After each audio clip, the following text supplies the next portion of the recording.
Hello there. Mr. English is here with a highly informative video about Ielts writing module. In this video you will learn how to write task 2 step by step. Watch this video till end and give your feedback.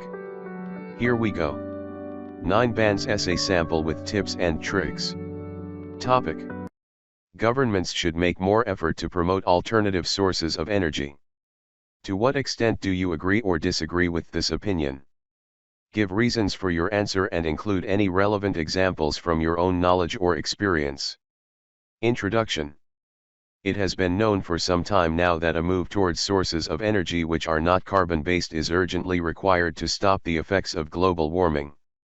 In my view, there are too few governments who seem to be promoting the use of other types of energy such as wind, wave, solar and nuclear sources of energy. First body paragraph. Governments at present are too reliant on coal, oil, and gas.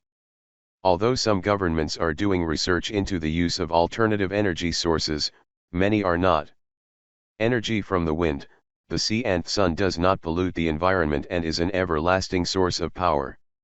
Nuclear power is clean, and although it is not totally unproblematic, it would provide a large amount of energy and dramatically improve the environment.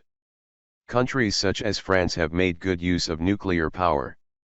Second body paragraph.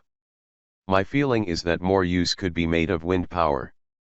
In some countries, there has been a reluctance to use wind turbines, even in areas which are not densely populated, as some people believe they are eyesores. Personally, I believe they are not only useful, but beautiful as well.